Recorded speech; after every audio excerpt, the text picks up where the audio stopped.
Seja bem-vindo, amigo do Projeto Praia Vermelha. Vamos fazer o nosso segundo vídeo sobre os Estados Unidos.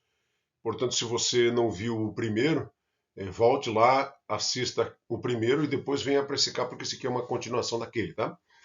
Então nós vamos ver por que os Estados Unidos se transformaram numa potência mundial. Nós vimos isso no primeiro.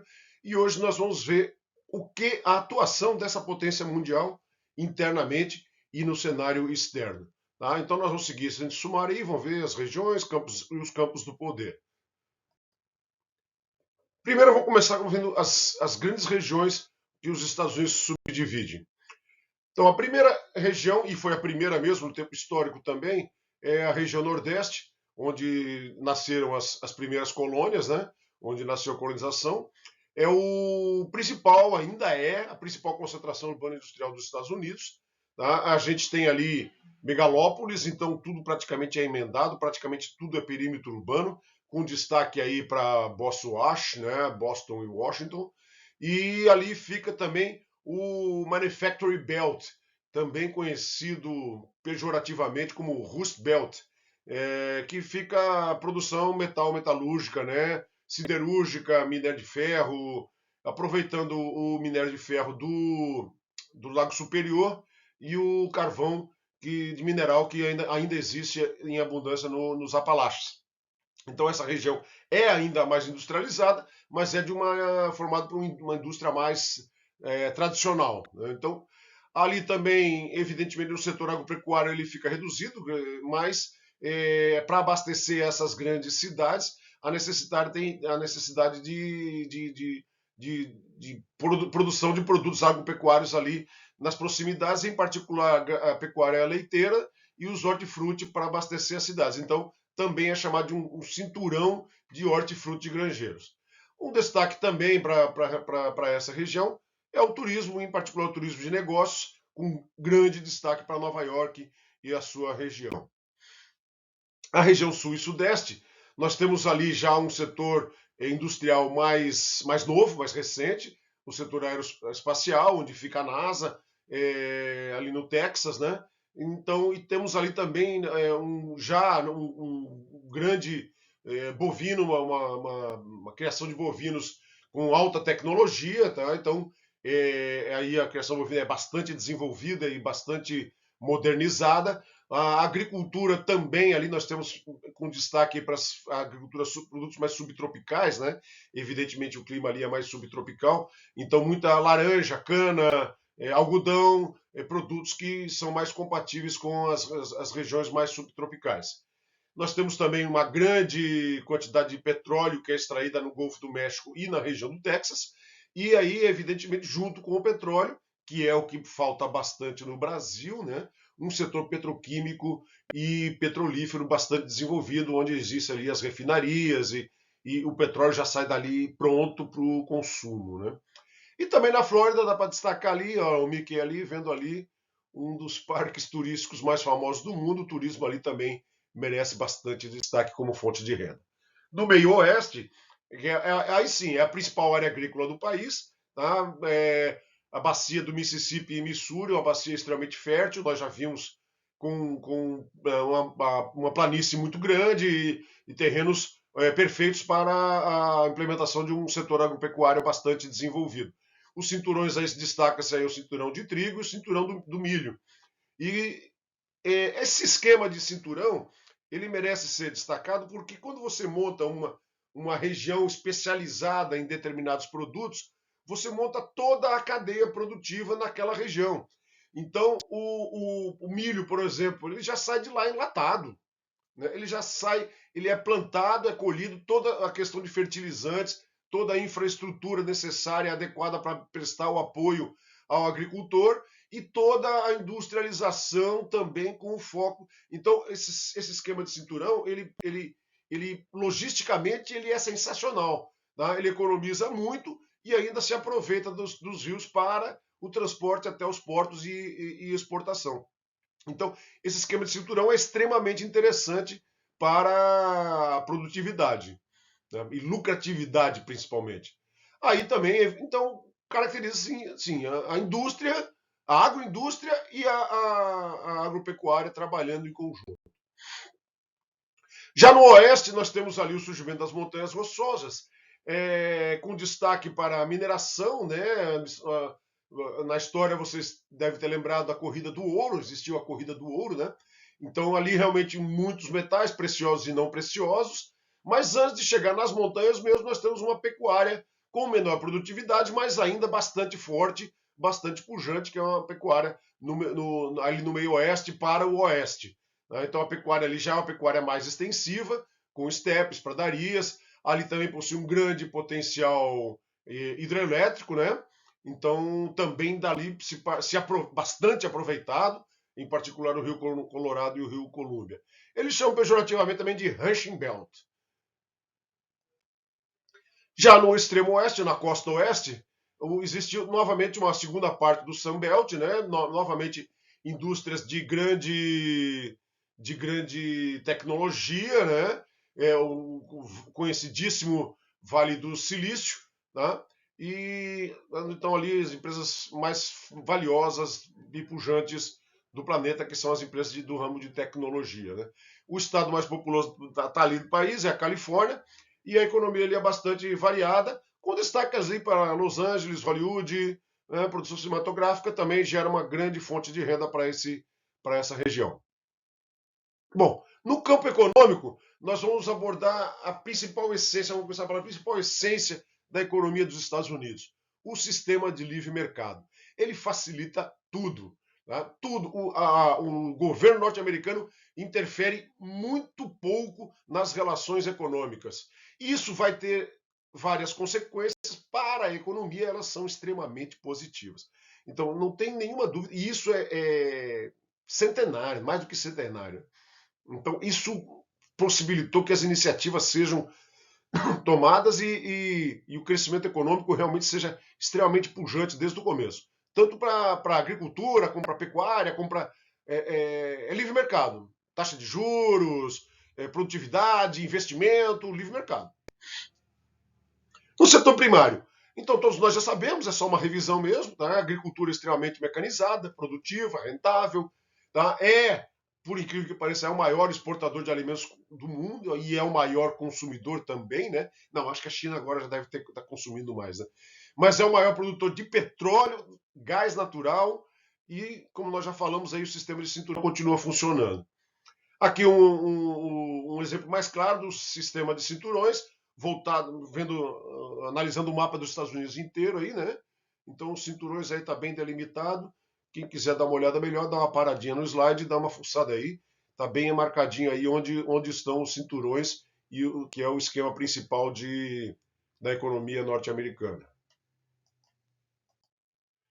O setor secundário também fundamentado numa tecnologia de ponta, né? As indústrias, ainda existem as indústrias tradicionais lá no Nordeste, né? E as indústrias mais modernas e sofisticadas, em particular na costa oeste, também no Texas. Há que se acrescentar ali que a indústria bélica, muito forte, líder assim, disparado no mundo inteiro. Também em sistema de cinturões, né? Você percebe que o Sunbelt, elas são as indústrias de alta tecnologia e no Manufacturing Belt as indústrias mais tradicionais. O setor terciário, o turismo, pujante em todos os Estados Unidos. O Brasil tem riquezas turísticas maravilhosas, mas a exploração norte-americana é muito mais bem conduzida. E se baseia num sistema de transporte de excelente qualidade e um sistema bancário. As bolsas de Nova York, de Wall Street, de Nasdaq, movimentam a metade de todo o valor, todo o montante mundial. Então, o sistema bancário realmente, o dinheiro, o dólar, proporciona um poder sensacional aos Estados Unidos.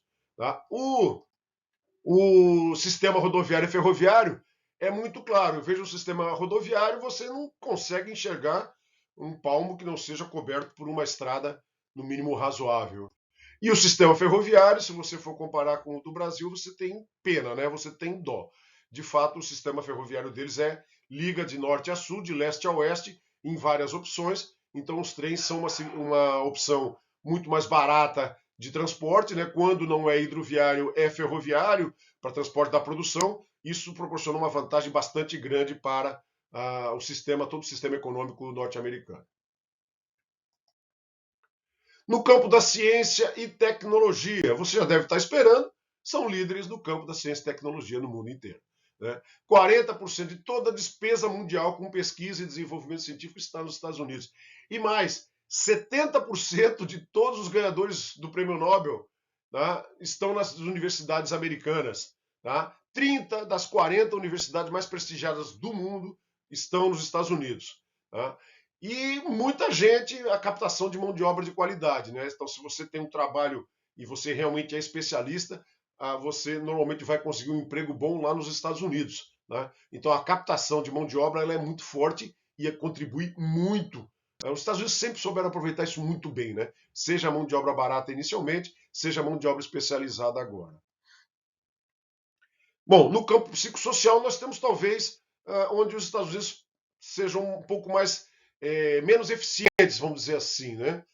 O IDH é alto, a renda média anual é muito alta, né? Mas existe uma grande desigualdade social e existem problemas sociais como criminalidade, xenofobia, preconceito racial. Então, os índices de desigualdade social eles são bastante altos e, em particular, nos últimos anos ou talvez nas últimas décadas, isso tem proporcionado problemas de grande monta para os Estados Unidos, porque a população tem tomado cada vez mais consciência desse problema, né? E que não há necessidade de haver. Os outros países mais desenvolvidos têm níveis de qualidade de vida da sua população, principalmente a mais pobre, efetivamente melhores que os Estados Unidos. Então, o pobre nos Estados Unidos existe em abundância e é um problema. É um problema que os Estados Unidos insiste em não resolver. Quase 80% da população é cristã, na sua maioria evangélicos, desde a sua formação. Né? E ele possui uma pirâmide que, na verdade, não é uma pirâmide etária. Né? Se você for pegar a quantidade de norte-americanos que são crianças, adultos e idosos, é praticamente um quadrado, né? Uma pirâmide estável. Então, o que era pirâmide etária hoje não é mais pirâmide. O que também proporciona uma garantia bastante legal de continuidade dos seus trabalhos. É um problema que a Europa enfrenta, né? A China enfrenta, os Estados Unidos têm preservado um crescimento estável e em padrões adequados. Né? Então, nós temos agora em torno de 340 milhões de habitantes e ainda continua em crescimento.